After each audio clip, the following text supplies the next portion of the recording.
Well, we're into the USA leg of preseason as preparations ramp up. And I've said this over and over, but I think this is the best time of the year. I mean, it's midsummer, for crying out loud.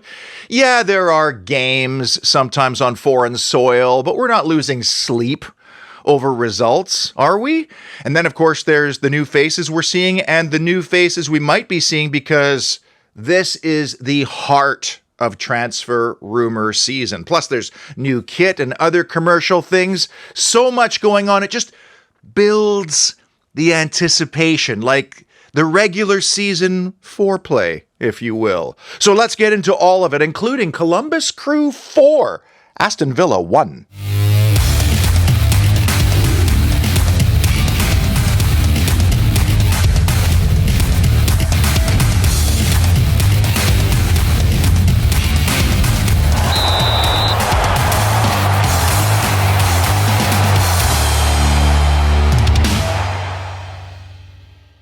Columbus, Ohio, a surprisingly wonderful community with great food, great nightlife, wonderful people, and it's home to the Ohio State University, which has one of the most imposing and magnificent stadiums you'll ever see. It's where the Buckeyes football team plays.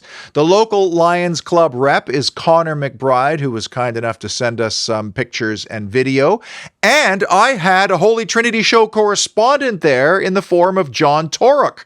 Now, John and I have lived parallel lives. He lived in this community. He's now living on the island where I used to live. He coached at the local youth club and he worked at the Federation. Unbelievable. I finally managed to catch up with John for lunch this week. He has been one of my longest and most devoted viewers, and he has yet to visit Villa Park, so hopefully that can happen very shortly. And then on Friday, I had lunch with a fellow named Ian Cartwright, who's an expat now living in Vancouver and loving life here on the shores of English Bay. His granddad introduced him to the Villa, and his nan in Solihull just turned 95 years of age. So just locally, I'm seeing fans coming out of the woodwork and wanting to connect, but this is happening all around the world. It's not surprising, and it's a very good sign. John was kind enough to share some video with us from a muggy evening at Lower.com Field in the Ohio capital, and as you'll recall last year when Villa visited the States,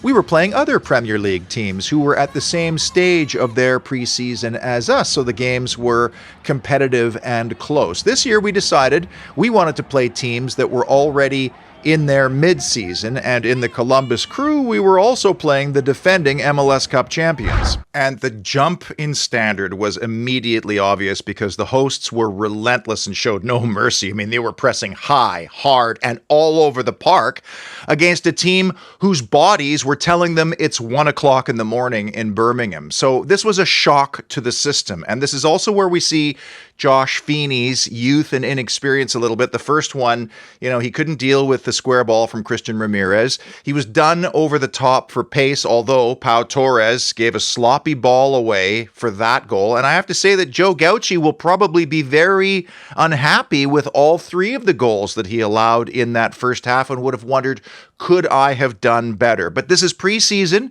and maybe it's a good thing we had this shock to the system now. I've said it to you a million times. I do not put much stock or weight in preseason results. The only thing that matters is that we are ready for match week 1 when the real football begins. And we have to put things in context as well. The stage of the season that Columbus is at, the fact that we were rotating our squad, and that several of our key players were missing. And I could comfortably predict that if the Columbus Crew came to play us at Villa Park in early February, which is the similar stage of their preseason to what we're in now, we would thrash them comfortably by 5 to 6 goals. So let's keep all that in mind. However, that doesn't mean that Unai Emery cannot demand more. And he will. Again, I like to bring context, and Wilfried Nancy, the Columbus coach, is a very impressive human being and has had nothing but success, including at his time with Montreal before moving to Columbus, and now they're the defending MLS Cup champions. And you could see even the second string of players he put out committed to the press everywhere on the field, which is why Leon Bailey could not do anything. He was surrounded sometimes with 3 players whenever he got the ball. So I see Nancy moving on beyond MLS to a European side, and even Dean Smith, who was paired with Nancy for some preseason MLS rule change workshops, said that this guy is impressive. So the step up in standard, in pace, in competition, all of that is very important. And I know going to the USA, it's exciting. Everything is new and big and the facilities are great. But in terms of the mental preparation side, it's all fun and games until you ship 4, many of those very poor, and you only manage to score 1. And I'd much rather have that happen here now than on opening day of the season again. I mean, preseason, the players will tell you, it's like going to the dentist. Nobody wants to do it, but you pretty much have to once a year. On the encouraging side, I become more enamored by Morgan Rogers as every week passes. I have a funny feeling this guy's going to hit double figures for goals this year, and he probably should have scored in the first half when he helped create a turnover in the front third. Jaden Philogene, although a small cameo, showed us pretty much what he showed us this time last year. A very tidy, quick footballer, and it's hard to predict what he's going to do, which is a good thing. And maybe the most encouraging thing of all is Emi Buendia from Argentina returning to the park. And I know it must have been tough for him because every time he got the ball, he was swarmed by that Columbus press. But one thing that really stands out for me is how fit he is. And this is not just gym work. The way the uniform hangs off his body tells me he's committed to work in the kitchen as well. I mean, this is what happens. You have a serious injury. You have time. You're so desperate to come back and be better than before. You concentrate on things like diet. Cameron Archer scores another goal from an area of the box where it seemed unlikely to score from. He did the same thing in Slovakia on the other side of the penalty area. So that's encouraging because his talent is finding the spaces. Illing Jr. found him, so did Ross Barkley. He might have scored another goal if he had gone a little sooner and played it along the ground. Either way, my lingering wish for this player is that he becomes our Jermaine Defoe one day, because there are similarities and we need different ingredients at times from an Ollie Watkins. Time will tell. Baranachea continues to impress, particularly his teammates apparently in training. And here's why I think Kosta Nedeljkovic is going to stick around with us. Look at the ground he covers and how quickly he covers it to snuff out what would have otherwise been a much better chance for Columbus. Luca Dean was employed as a center back in this game at times, and again, he was sublime. The problem with Dean and Carlos, and to a lesser extent Buendia and Mings, is that all of them are on the final year of their contract. And in the case of Dean and Carlos, if you combine their wages together, they're almost together, earning as much as what Nico Williams would command for playing with us. So I'd be shocked if we didn't soonish offer an extension, at least to Emi Buendia and probably to Mings as well, because gone are the days when we're going to allow assets in their prime years to just walk out the door for nothing. Now, I haven't received my kit yet, but I will soon, and I'll be giving a shirt away on this show. But the reveal video was a major success. And of all the things I love about it is it was cheeky and it was fun. And fun is not a word we use enough anymore in football. Everything is so stylized and so serious and so on brand. And what I'm most impressed about is that, like everything else at Aston Villa Football Club now, the entire production of this video was done in-house. The writing of it, the shooting, the editing, the directing of players to make awesome cameos like Martinez and McGinn, and they would have also had to have procured Ozzy Osbourne and Geezer Butler. 7 million views of this launch video, and apparently we also had a record sales day as well. Here's my idea for next year's kit reveal video, after we've won the title, of course. But David Bradley is back, reprising his role as Walder Frey from Game of Thrones as he presides over the Claret wedding. Except this time, instead of Robb Stark and his entire family and army being butchered, this time it would be all the Sky 6 teams. Or is that too much? Now, the 24/7 Services football team kit reveal will not feature Ozzy Osbourne this year. Here are two of their players, Mitchell and Owen Handsaker, who are so identical that it actually crosswires my brain. Like, this literally looks like one of them is carrying a mirror. Good players, by the way. So I asked their father, Paul Handsaker, who's also the coach of the 24/7 Services football team. I said, be honest now, Paul. Do you ever mix up your twins? And he said, I'm on the sidelines one game and I'm not happy with something tactically. And I'm like, Owen, oh, don't you ignore me. Over here, Dad. Mitch. Mitchell and Owen, also hardcore Villa, are your go-to guys for gas fitting or plumbing, but these guys can do everything. The whole 24/7 Services team, I mean, the talent is in your ability to basically be able to use any tool effortlessly. Oh, wouldn't that be something to have skills like that? I couldn't tell the difference between a hammer and a hamster, and let me tell you, that hamster will never forgive me. Like, for example, maybe they're replacing an entire roof or just doing a simple leak repair like this one recently, or perhaps they have to install a brand new set of stairs. Look at how tidy these stairs are. I mean, I could look at this all day. And when you support 24/7 Services, not only are you supporting hardcore Villa fans, but you are supporting this show, for which I am always eternally grateful. Just to clarify, this mural was not painted by Jay from 24/7 Services, as talented as he is. He might be able to pull this one off. I'd love to see him try, and I hope we continue to do this, because this is straight out of the Chris Heck Philadelphia 76ers playbook, where you are branding the streets of your city. And I've always said that football goes hand in hand with art, with music, and even with food and fashion. And I'd love to see us do something similar and extend it farther with some of our past legends.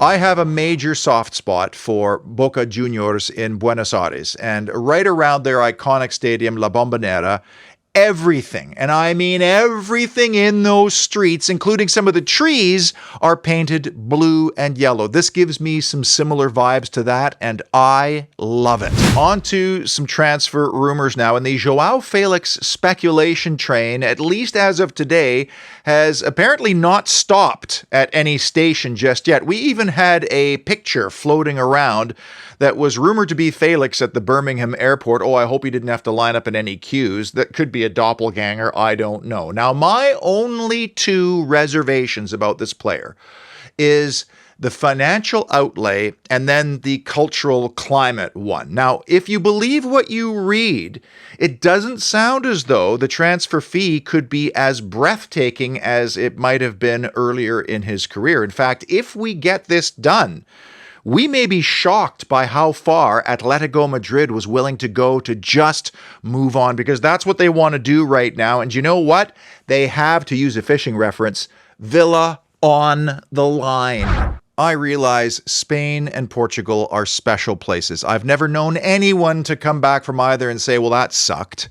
I mean, the food, the climate, the people, the lifestyle. And as much as I love Birmingham, Sandra and I could live there. We've said that. It is, with climate and culture, a very different place than the Iberian Peninsula.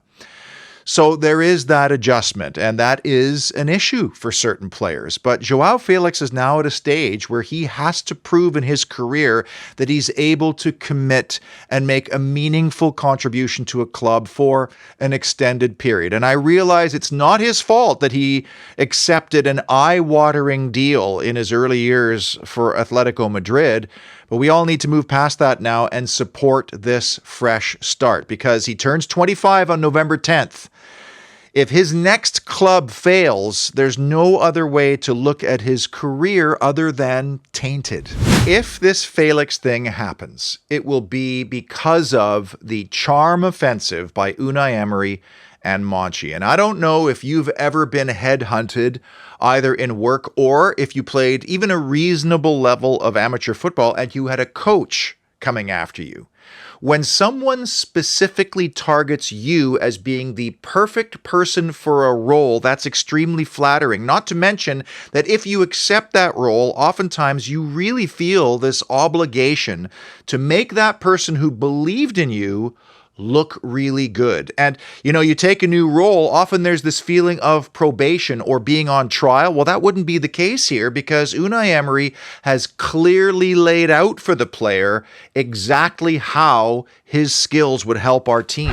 When Felix was still with Chelsea, Unai Emery was asked about him before one of their games at a press conference, which is a touchy thing because it's not your player, so you're not really supposed to talk about them. But Unai Emery gassed him up something fierce and went into minute detail about why he was special and what made him different in terms of his qualities as a player. And if you're that player and you're hearing this, how could you not even be a little bit romanced by what you're hearing and consider a little bit more plausibly the project that has been offered to you?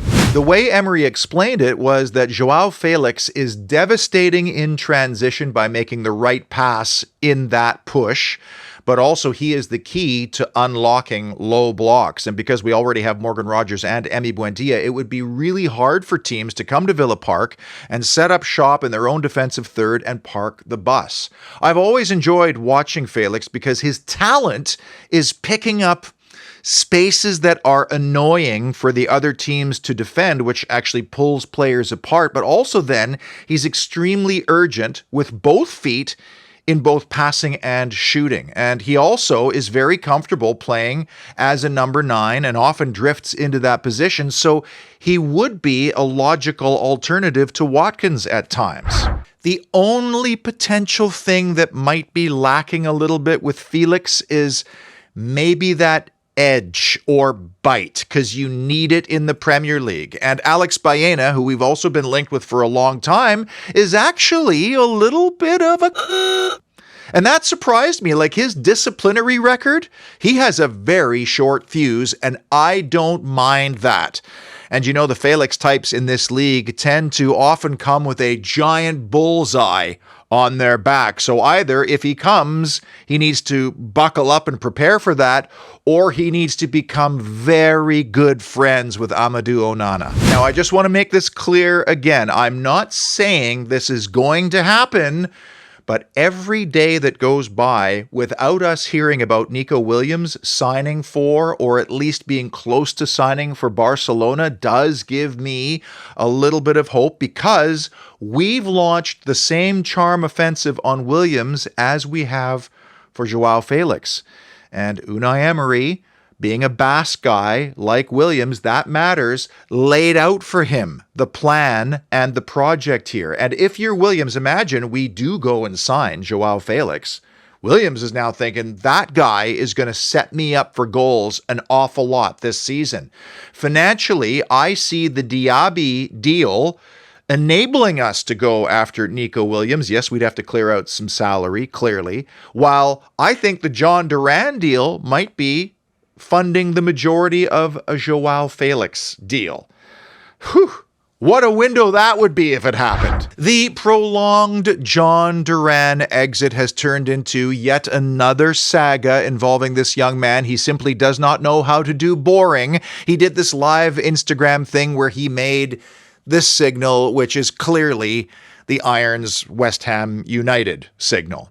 Now, as an Aston Villa fan, I'm not in the least bit offended by this, because I know the situation. He's not coming back to our club. But if you're West Ham, the negotiation process is meant to be discreet, and nobody wants to give away any leverage. And I don't think John Duran's camp has any. Given Aston Villa and then Chelsea, we're now on to plan C, and after this, the next stop, I hate to say it, is probably the Middle East. But doing this gesture and then having the agent publicly comment on the fact that they're in discussions with West Ham is so utterly amateur and could potentially impact the process. I mean, at some point, West Ham is going to see the red flags flying here. And we have nothing to lose. He's under contract with us. We own him. He can sit for all we care. So I'm happy we've slapped a £40 million price tag on his head. And if Monchi settled for something less, wouldn't that confirm what a pain in the ass this kid is and how damaging he could be as a liability to a team's culture?